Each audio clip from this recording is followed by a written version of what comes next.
By the 19th century, the teaching tradition of Advaita Vedanta had already deteriorated to a considerable extent. In that century, two remarkable men were born who would help revitalize the tradition, but whose legacies became the source of new challenges, as we will see. Ramakrishna Paramahamsa and Ramana Maharshi were highly influential spiritual teachers, celebrated around the world as great saints and mystics. Their unique lives definitely deserve to be known in full. But here, we'll consider just a few details that are relevant to our discussion. Ramakrishna was a simple temple priest from Bengal whose intense devotion and powerful mystical experiences led him to the heights of spiritual attainment.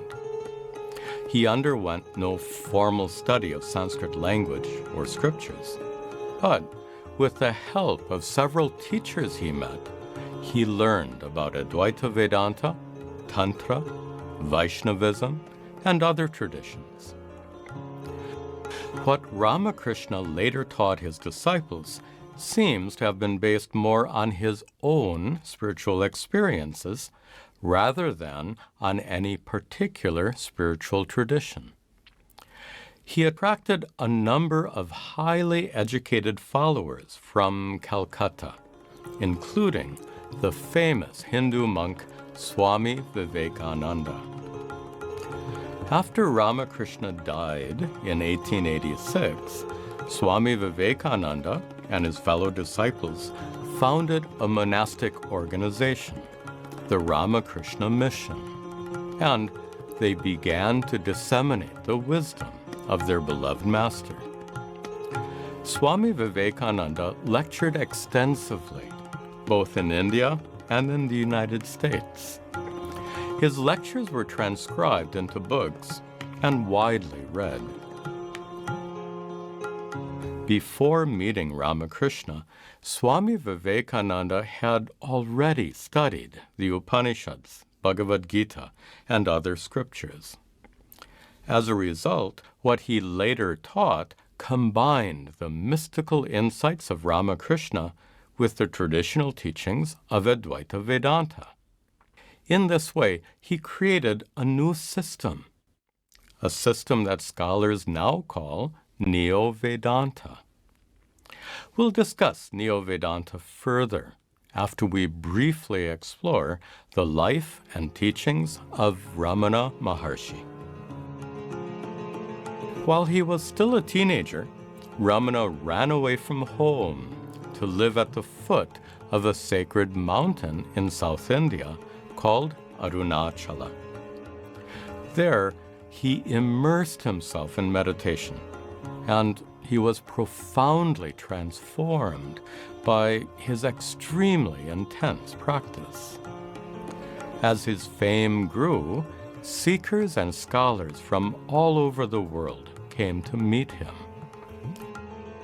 From discussions with those visiting scholars, Ramana learned the teachings of Advaita Vedanta. As a result, what he taught was partly based on his own meditative insights and partly based on Advaita Vedanta. His teachings were compiled into small books and widely circulated. Among those who sought Ramana's wisdom was H.W.L. Punja, a former army officer from India's Punjab. Punja was to play a significant role in how Advaita would later be taught in the West. He met with Ramana several times during the 1940s, and those encounters changed the course of his life. Years later, Punja settled in Lucknow, where he was eagerly sought out by young spiritual seekers, mostly of Western origin. He taught them using an informal question-answer style known as satsang. With his encouragement, those students began to conduct their own satsangs in the West. They propagated their own unique system of non-dual teaching that's often called Neo-Advaita. These two newly derived systems, Neo-Vedanta and Neo-Advaita, are now taught around the world and draw many dedicated students. They have certainly helped the teachings of non-duality appeal to a wider range of people.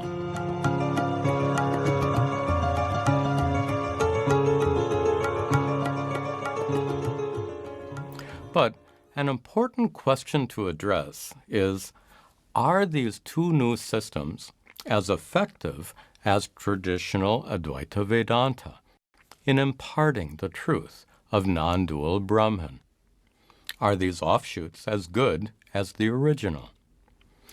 All three systems teach the same non-dual Brahman, but there are significant differences in how these systems convey that truth. They use different methods of teaching. In the prior part, we discussed how Advaita Vedanta is actually a collection of teaching methods called prakriyas that are carefully designed to lead qualified students to realize the truth of non-dual Brahman. A careful examination of Neo-Vedanta and Neo-Advaita can show several instances in which they have apparently modified or discarded prakriyas that are central to Advaita Vedanta. For example, a common Neo-Vedanta teaching of Swami Vivekananda is that you can gain enlightenment by following any one of 4 yogic practices or paths: the path of Jnana Yoga, spiritual knowledge; the path of Bhakti Yoga, devotion; the path of Karma Yoga, selfless service; or the path of Raja Yoga, meditation. Neo-Vedanta encourages you to choose the practice that's most suitable for your temperament. Now, as we saw before, non-dual Brahman is already your true nature, but that truth remains unrecognized because of ignorance. Your true nature is as though covered by a veil of ignorance, which can be removed only by knowledge. Devotion, selfless service, and meditation are not sources of knowledge, so they can't remove ignorance on their own. That's why Shankara said so emphatically, Jnanam eva mokshaha. Moksha, or enlightenment, is gained through spiritual knowledge alone. Why? Because that knowledge can remove the ignorance that covers your true nature. But don't think for a moment that Shankara ever dismissed the importance of devotion, selfless service, and meditation. He himself insisted on the performance of these practices. Shankara made it clear that non-dual knowledge can be gained only by a qualified student, a student who's fully prepared for this knowledge. It's like in college, where it's necessary to complete certain prerequisites before taking an advanced course.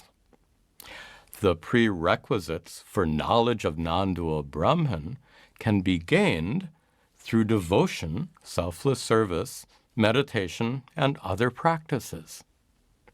Only with proper preparation can the teachings of Advaita finally lead you to gain non-dual knowledge.